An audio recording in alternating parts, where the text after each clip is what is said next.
કાળ ભૈરવ દાદાની જન્મ જયંતિ નિમિત્તે માંજલપુરમાં આવેલ કાળ ભૈરવ દાદાના મંદિરે ભવ્ય ઉજવણી। આજે ભગવાન ભૈરવની પૂજા આરતી અને મંત્ર જાપથી ભય, નકારાત્મક ઉર્જા અને મુશ્કેલીઓ દૂર થાય છે। નિશ્ચિત કાળમાં પૂજા કરવી સૌથી શુભ માનવામાં આવે છે, જેનાથી જીવનમાં સુખ સમૃદ્ધિ આવે। ભગવાન શિવના ઘણા રૂપ છે, પરંતુ તેમાં સૌથી રહસ્યમય અને શક્તિશાળી રૂપ માનવામાં આવે છે કાળ ભૈરવ।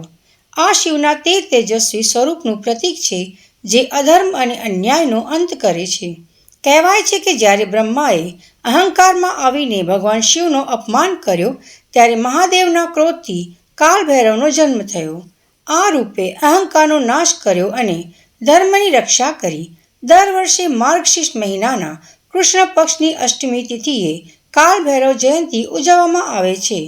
આ દિવસે ભક્તો કાળ ભૈરવની પૂજા આરતી અને મંત્ર જાપ કરીને પોતાના જીવનમાંથી નકારાત્મક ભય અને શત્રુ અવરોધોને દૂર કરવાનો સંકલ્પ લે છે।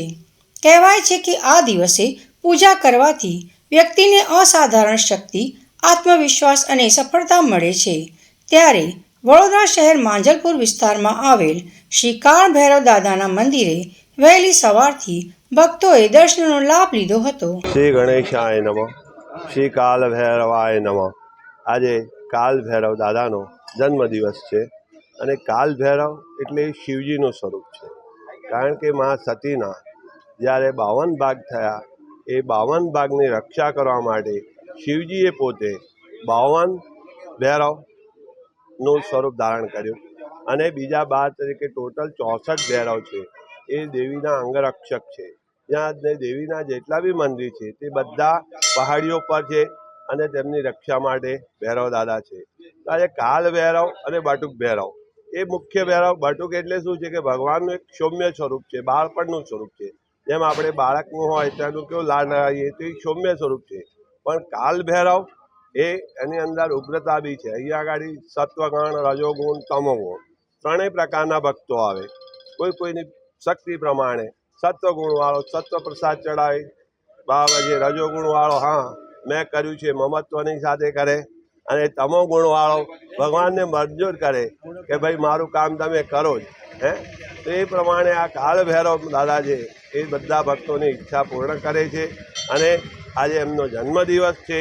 બહુ સરસ અને સુંદર, અને અમારી એ જ પ્રાર્થના કે જેટલા બી અહીંયા પ્રસાદે મંદિરે દર્શન કરવા આવે એમની ભગવાન મનોકામના કાલ ભૈરવ દાદા પૂર્ણ કરે, અને સાથે સાથે દરેક ભક્તોની સર્વેત્ર સુખિનઃ સંતુ સર્વે સંતુ નિરામય સર્વે ભદ્રાણિ પશ્યન્તુ મા કશ્ચિત દુઃખમાપ્નુયાત।